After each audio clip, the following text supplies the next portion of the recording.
सबसे पहले बात करेंगे मौसम के मिजाज की। उत्तराखंड में आज से मौसम बदलने वाला है और मौसम विभाग की तरफ से प्रदेश में बारिश और बर्फबारी का ऑरेंज अलर्ट जारी किया गया है। उत्तरकाशी, चमोली, रुद्रप्रयाग, पिथौरागढ़ और बागेश्वर में कहीं कहीं पर भारी बारिश के साथ ऊपरी इलाकों में बर्फबारी का पूर्वानुमान है। आज और कल के लिए मौसम विज्ञान केंद्र ने सभी डिपार्टमेंट को एडवाइजरी जारी कर दी है।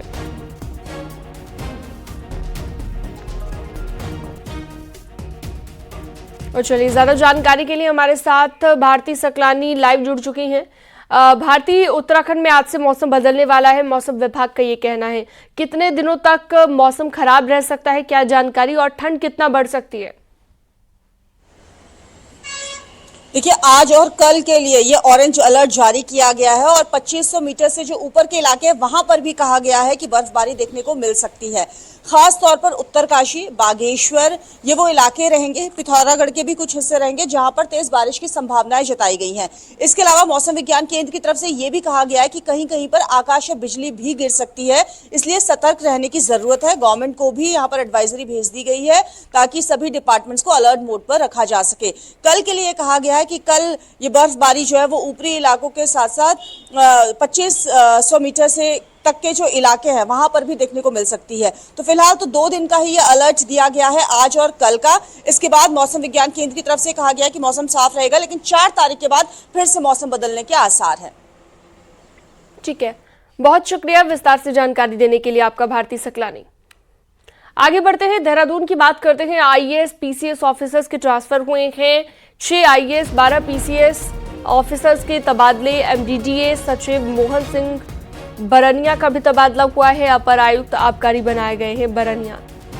डीएम उत्तरकाशी बनाए गए मेहरबान सिंह बिष्ट, और इसके अलावा अभिषेक रोहेला का उधम सिंह नगर तबादला कर दिया गया है और वहां के जिला विकास प्राधिकरण के उपाध्यक्ष उन्हें बनाया गया है। रोहेला पीसीएस पंकज कुमार को केएमवीएन का जिम्मा दिया गया है। कुसुम चौहान होंगी डिप्टी कलेक्टर हरिद्वार।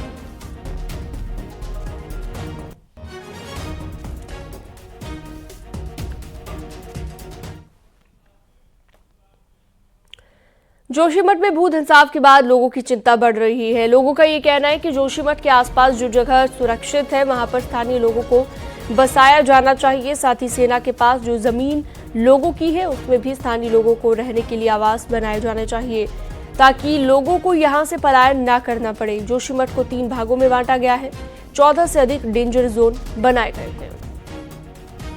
ये जो एक शहर उजाड़ने की आपने एक षड्यंत्र, हमको तो षड्यंत्र की बू आ रही, क्योंकि साल भर से कुछ भी नहीं हुआ, एक कदम हम आगे नहीं बढ़े। केवल रेड जोन, कहीं पीला निशान लग गया, कहीं काला निशान लग गया है। आपने पैसे ले लिया, बिजली, अब बच्चों की पढ़ाई बोर्ड आने वाला है और बिजली का, अब तो तुम्हें उसी दिन ये उनसे लिखित ले लेना चाहिए था ना जिस दिन। अब आपने तो हमारे समाज को बांट के रख दिया आज के समय में, कि आधे को आपने दे दिया, आधे को आपने छोड़ दिया।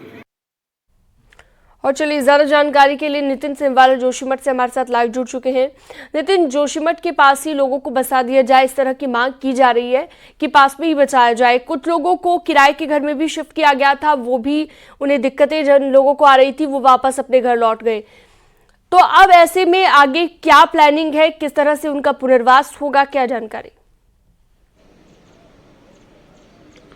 जी, अगर जोशीमठ नगर की बात करें तो जोशीमठ नगर ऐतिहासिक नगर है। यहाँ पे आदिगुरु शंकराचार्य जी की पावन तप स्थली है। इसके अलावा भगवान बद्री विशाल का मुख्य पड़ाव भी ये कहा जाता है। नरसिंह भगवान भी यहाँ पे मौजूद हैं।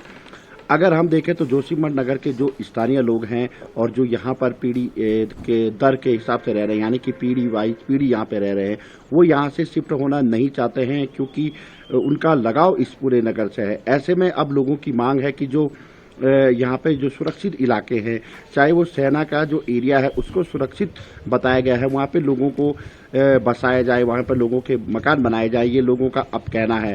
हालांकि सरकार ने लोगों के सामने कई ऑप्शन रखे हैं, जैसे 1 टाइम सेटलमेंट का ऑप्शन भी रखा है। इसके अलावा चमोली के गौचर के पास बमोत में भी जमीन देखी गई है, वहाँ पे जोशीमठ को बसाने की बात की जा रही है। लेकिन फिलहाल स्थानीय लोगों का कहना है कि वो यहाँ से नहीं जाना चाहते हैं, यहीं रहेंगे, क्योंकि उनका खेती यहीं पर है, व्यापार यहीं पर है, हर चीज़ यहाँ से जुड़ी हुई है। ऐसे में यहाँ से पलायन करना उनके लिए बहुत बड़ी चुनौतीपूर्ण होगी। इसके अलावा लोगों की ये भी मांग है कि वो सरकार के साथ खड़े हैं, लेकिन सरकार अगर जोशीमठ का ट्रीटमेंट करती है तो वो उसमें भी सहयोग करने की बात स्थानीय लोग कह रहे हैं। और सहयोग इस तरीके का होगा कि जो भी प्लान सरकार जोशीमठ के लेकर करेगी उसमें कहीं ना कहीं लोग अपनी राय भी रखेंगे। तो कहीं ना कहीं एक बड़ा ये मामला है, क्योंकि 1200 घरों को शिफ्ट किया जाना है। तो ऐसे में कहीं ना कहीं लोगों की चिंता भी अब बढ़ रही है और अब देखना ये होगा आने वाले समय में कि सरकार जोशीमठ को लेकर किस तरीके के फैसले आगे लेती है। जी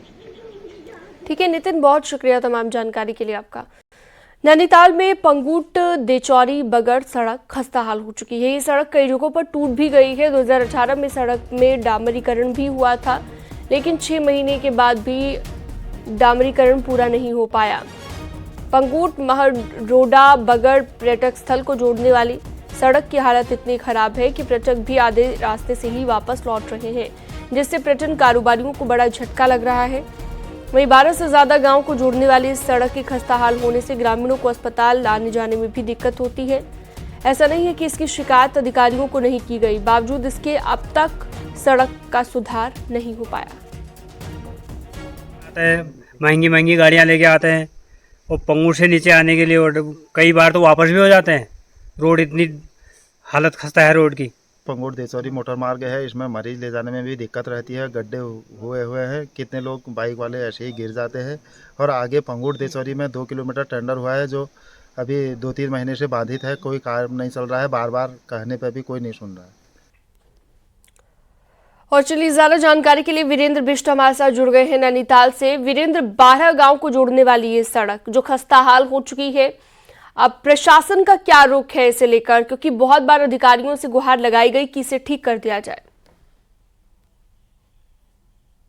देखिए सीनम, जिस तरह से पूर्व में मुख्यमंत्री ने भी कहा था कि जो सड़कें हैं उनको ठीक करा दी जाए, उसके बावजूद भी ये ठीक नहीं हुई है।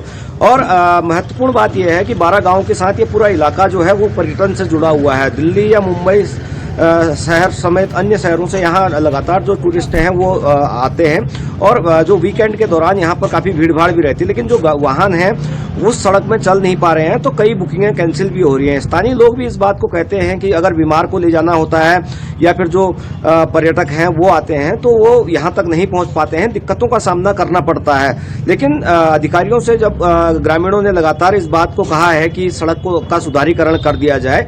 2018 में इसमें डामर जरूर हुआ था, लेकिन उसके बाद जो सड़क है उसकी हालत और ज्यादा खराब हुई है। और जो अधिकारी हैं वो इस बात को कहते हैं कि उस दौरान जो ठेकेदार था उसको ब्लैकलिस्टेड किया गया था। और इसके अलावा जो अभी सड़क निर्माण का काम है या जो उसका डामर है वो होना है। लेकिन बड़ी बात यह है कि इतने जो टूरिस्ट वाला इलाका है वहाँ पर काफी रिजॉर्ट बने हुए हैं, होटल्स बने हुए हैं, रेस्टोरेंट बने हुए हैं, उन कारोबारियों को भी काफी दिक्कतों का सामना करना पड़ रहा है। और ये जो मार्ग है ये देचौरी होते हुए भविष्य में कालाढूंगी से भी जुड़ना है, तो उस पर भी काम होना है। अगर वो काम होता है तो नैनीताल के प्रेशर को भी इस मार्ग के जरिए कम किया जा सकता है, क्योंकि जिस तरह से नैनीताल में भी काफी भीड़ भाड़ रहती है और जाम लगता है, तो अगर ये रूट वैकल्पिक तौर पर पंगूट और बगड़ के लिए बनता है तो आने वाले भविष्य में जो नैनीताल का जाम है उससे भी निजात मिल सकती है। सीनम, बहुत शुक्रिया विस्तार से जानकारी देने के लिए वीरेंद्र आपका।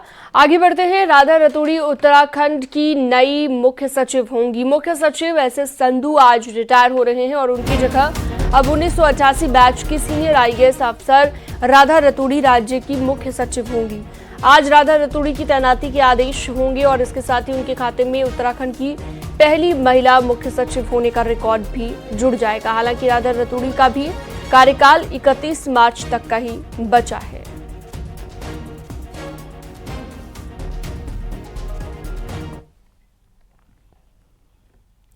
छह फरवरी को धामी सरकार विधानसभा में यूसीसी का ड्राफ्ट लाएगी। विधानसभा का सत्र 5 फरवरी से शुरू हो रहा है और पहले दिन दिवंगत विधायक सरबत करीम अंसारी को श्रद्धांजलि अर्पित की जाएगी। संसदीय कार्य मंत्री प्रेमचंद अग्रवाल का कहना है कि 6 फरवरी को सरकार यूसीसी का ड्राफ्ट जिसे सदन के पटल पर रखेगी, जिसके बाद इस पर व्यापक चर्चा की जाएगी और इसी दिन राज्य आंदोलनकारियों को सरकारी नौकरियों में 10% आरक्षण देने संबंधित विधेयक को भी पेश किया जाएगा।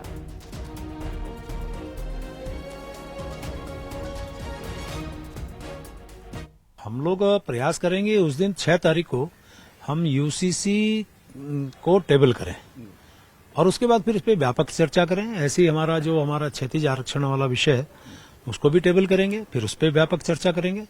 तो मेरा मानना है कि ये 2 महत्वपूर्ण हमारे सामने बिल हैं जो उस पे टेबल करने के बाद हमारा प्रयास रहेगा कि हर माननीय सदस्य, चाहे वो किसी भी दल का हो, पक्ष का हो, विपक्ष का हो, सभी अपने अपने तरीके से अपना जो है इसमें अपनी बात रखें। और हम तो चाहेंगे कि सभी लोग अपना मंतव्य स्पष्ट करें, अपनी राय दें, अपना सुझाव दें और हम क्या अच्छा कर सकते हैं। वैसे हमने बहुत अच्छा ड्राफ्ट बनाया है यूसीसी को लेके भी। उत्तराखंड की राज्यसभा की 3 में से 1 सीट 2 अप्रैल को खाली हो रही है और लोक चुनाव आयोग का कार्यक्रम भी जारी इसको लेकर हो चुका है। अब इस सीट पर कौन दावेदार होगा, इसको लेकर हलचल तेज हो गई है।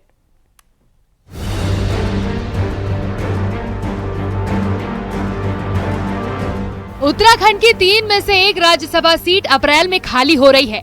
इस सीट से बीजेपी के राष्ट्रीय मीडिया प्रभारी अनिल बलूनी सांसद हैं। चुनाव आयोग के कार्यक्रम के मुताबिक 27 फरवरी को इस सीट के लिए मतदान होगा। अब बड़ा सवाल है कि इस सीट पर अगला दावेदार कौन होगा। इसको लेकर पार्टी के भीतर और बाहर चर्चाएं शुरू हो गई हैं। चर्चा ये भी है कि बीजेपी एक बार फिर अनिल बलूनी को रिपीट भी कर सकती है। देखिए, ये तो पार्टी को फैसला करना होता है, पार्टी समय पर फैसला करती है। लेकिन जो राज्यसभा के सांसद के रूप में मैंने पूरी प्रयास किया कि उसको अच्छे से अच्छा काम करा जाए। बहुत सारी चीजें पूरी हुई, बहुत सारी चीजें के लिए प्रयास करता रहा। तो निश्चित तौर पे मेरे को ऐसा लगता है कि उत्तराखंड में जो कंट्रीब्यूशन मुझे, जो गिलहरी के बराबर का कंट्रीब्यूशन है वो मैंने किया है। उत्तराखंड के 70 में से 45 विधायक बीजेपी के पास हैं। लिहाजा बीजेपी की मुहर राज्यसभा जाने की गारंटी है। इसीलिए इस मौके को कोई भी नेता चूकना नहीं चाहेगा। हालांकि बीजेपी का कहना है कि राज्यसभा कौन जाएगा ये केंद्रीय नेतृत्व को तय करना है, लेकिन ये तय माना जा रहा है कि राज्यसभा कोई भी जाए, कैंडिडेट उत्तराखंड का ही होगा। नहीं, अभी क्योंकि इस विषय में कोई चर्चा हमने अभी की नहीं है और जैसे ही केंद्रीय नेतृत्व का निर्देश होगा उस आधार पर हम चीजों को तय करेंगे। हमारे जो राज्य के ही हमारे कार्यकर्ता थे या पदाधिकारी थे, इन 23 वर्षों में जब जब हमको राज्यसभा भेजने का मौका मिला, हमने अपने सम्मानित कार्यकर्ताओं को भेजा, हमने दूसरे राज्यों से नहीं भेजा। चुनाव आयोग के चुनाव कार्यक्रम जारी करते ही राज्यसभा की सीट के लिए नेताओं की भागदौड़ शुरू हो गई है। लेकिन बीजेपी हाईकमान जिस तरह से अपने चौंकाने वाले फैसलों के लिए जाना जाता रहा है, उसमें नेताओं की भागदौड़ कितनी कारगर हो पाएगी ये कह पाना मुश्किल है। देहरादून से न्यूज़ 18 के लिए सुनील नवप्रभात की रिपोर्ट।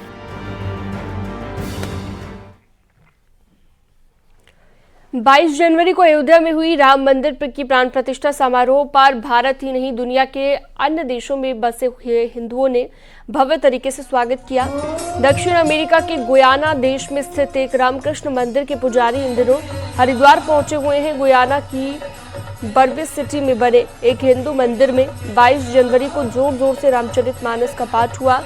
मंदिर के मुख्य पुजारी रतनबाल गोविंद ने बताया कि गुयाना कंट्री में बड़ी तादाद में हिंदू रहते हैं। अयोध्या में बने राम मंदिर से गुयाना के हिंदुओं में काफी उत्साह है। वे अयोध्या राम मंदिर दर्शन के लिए भारत आए हुए हैं।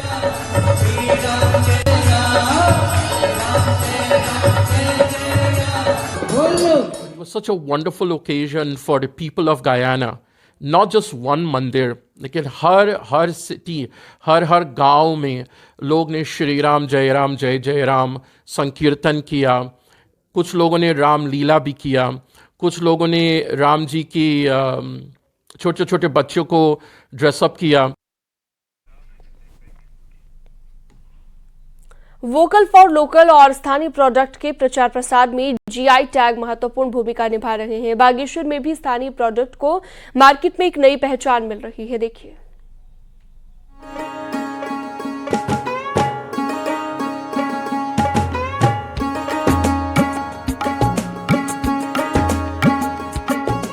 बागेश्वर के उत्तरायणी मेले में इस बार जीआई टैग उत्पादों की अच्छी डिमांड रही। सरकार की स्थानीय उत्पादों को जीआई टैग दिलाने की मुहिम रंग लाने लगी है।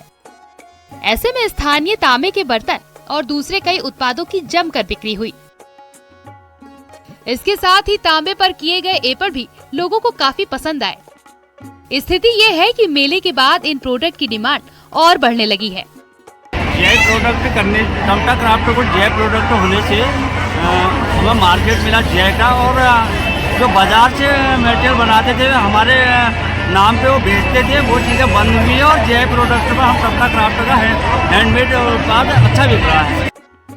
ताम्र नगरी बागेश्वर में तांबे और पीतल के बर्तनों का एक अलग बाजार है और मांगलिक कार्यक्रमों के समय इसकी डिमांड और बढ़ जाती है।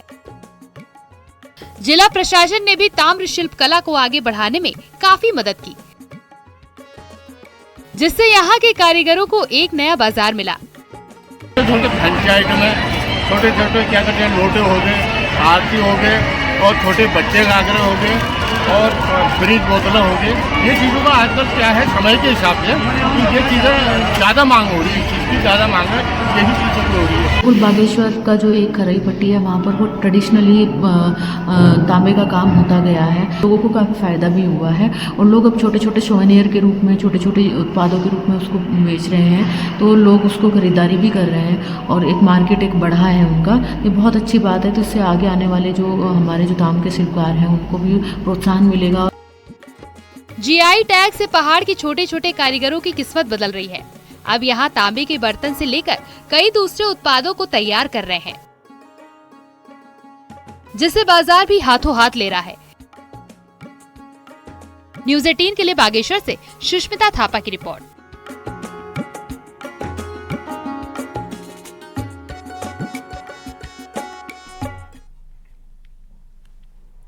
अल्मोड़ा में महात्मा गांधी की पुण्यतिथि पर कार्यक्रम हुआ। स्वतंत्रता संग्राम सेनानी और उत्तराधिकारी संगठन ने कुली बेगार नाटक पेश किया, जिसे देखने के लिए स्कूली बच्चों के साथ कई लोग मौजूद रहे। कुली बेगार आंदोलन नाटक दिखाकर नई पीढ़ी को आंदोलन की याद दिलाई गई। आज का मकसद हम स्कूल में इस कार्यक्रम को कर रहे हैं, बच्चों को यह बताना कि कुली बेगार वास्तव में था क्या और हमारे पूर्वजों ने इसके लिए कितनी कुर्बानियां दी। और अब एक नजर डालते हैं पहाड़ की 10 बड़ी खबरों पर। उत्तरकाशी में बाड़ाहाट के जंगलों में लगी आग, जिससे लाखों की वन संपदा जलकर राख। बागेश्वर के जोल कांडे के जंगलों में मंगलवार को दिन भर आग लगी रही, जिससे चारों तरफ धुंध छाई रही। सर्दियों में लगातार आग लगने की घटनाएं आ रही सामने। विकासनगर एआरटीओ ने तेज गति से गाड़ी चलाने वालों के खिलाफ अभियान चलाया, जिसमें तेज गति से चल रहे ट्रैक्टर ट्रॉली का चालान काटा गया। लोकसभा चुनाव को लेकर उत्तराखंड पुलिस अलर्ट मोड में। पौड़ी पुलिस ने यूपी के बिजनौर की पुलिस के साथ बॉर्डर पर मीटिंग कर वांछित अपराधियों का ब्यौरा साझा किया। उत्तरकाशी के दौरे पर राज्य महिला उद्यमिता परिषद की उपाध्यक्ष विनोद उनियाल रही और इस दौरान उन्होंने कहा कि सरकार का मकसद महिलाओं को आत्मनिर्भर बनाना। बागेश्वर पुलिस ने एक आरोपी को 15 ग्राम स्मैक के साथ गिरफ्तार किया। आरोपी मुंबई में रहता है और एक कंपनी में काम करता है। टिहरी झील मेगा प्रोजेक्ट को लेकर कांग्रेस विधायक ने सवाल खड़े किए हैं। विधायक ने आरोप लगाए हैं कि स्थानीय लोगों की भागीदारी के बगैर प्रोजेक्ट का सर्वे कराया जा रहा है। मुख्यमंत्री पुष्कर सिंह धामी 3 फरवरी को पौड़ी के दौरे पर रहेंगे, जहां पर सीएम 475 करोड़ की योजनाओं का शिलान्यास और लोकार्पण करेंगे। सीएम के दौरे के चलते तैयारियां तेज हो गई हैं।